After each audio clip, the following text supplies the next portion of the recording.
In this video, we'll look at how using Figma's auto layouts will allow you to create responsive components and layouts for your designs. So no matter what screen size you're working on, you know your components will scale correctly. Auto layouts in Figma are a really powerful feature. You can set predefined properties such as margins and padding, stacking order, resizing behavior, and you can even use Flexbox, which a developer will use to create your designs in code. It might all sound a little bit complicated, but I'll take you through step by step how you can put together a responsive design using auto layouts that includes a navbar and a hero banner. Let's get started. So I'm here in a new file in Figma. This is what we're aiming for, a responsive layout with a navbar and hero banner that update when you resize your layout. First thing we're going to do is set up a new frame, which all our new auto layout components will sit in.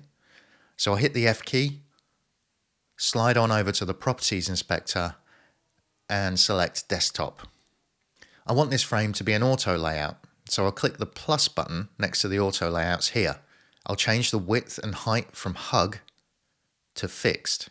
This ensures the size of the page stays the same as we start adding our auto layout components. Now change the auto layout direction to vertical, as we want all our design elements to flow downwards. Now I want to create a navbar. My navbar is going to include a logo, some navigation items, and a call to action button. So let's start thinking about how a website navbar would work. I want to have the logo on the left, the nav items and button on the right. I'll group these navigation items together first. So select all of the nav items and the button and hit Shift A to create an auto layout. We'll call this one Navigation Items. You'll notice that Figma aligns all of the items at the top of the auto layout. We want these in the middle vertically, so under the auto layout properties, click the left middle alignment. Now let's add in our logo to the auto layout. Select your nav items and logo and then hit Shift A again. We'll call this one Navbar. Let's drag our new navbar down into our frame. You can see it's not quite filling the width of the full page. So with your navbar selected, change the horizontal sizing from hug to fill. You can see that our navbar is still not filling the frame properly. So with your navbar still selected, under auto layout, hit these three dots here. You want to change the spacing mode from packed to space between. This will simulate Flexbox behavior, which is a CSS layout tool, and your developer will thank you for using this.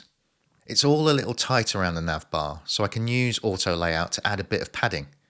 I'll add in 32 pixels left and right and 16 pixels top and bottom. Cool. Now, if I resize the frame, you can see that the navbar updates too. You've just created your first responsive component using auto layout. Right, next is to set up the hero banner using the same idea. If we look at my original layout, I want the text on the left and the image on the right.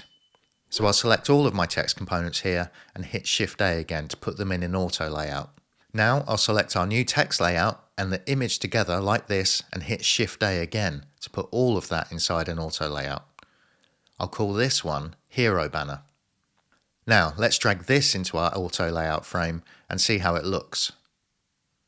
Okay, so once again it's not quite filling the frame, so let's change the horizontal resizing to fill, like we did for the navbar. So that is now resizing with the main layout, but it doesn't look quite right yet. Let's add some top and side padding. I'll add 128 pixels to the left and right and 64 pixels to the top and bottom. Perfect. Now when we resize this frame, both the navbar and the hero banner resize with the main layout. I hope you found this video useful. You now know how to use auto layouts to make sure your designs are responsive. If you want to dig deeper into Figma's design system, check out this video here. If you enjoyed this video, hit the like and subscribe button, and I'll see you next time. Cheers.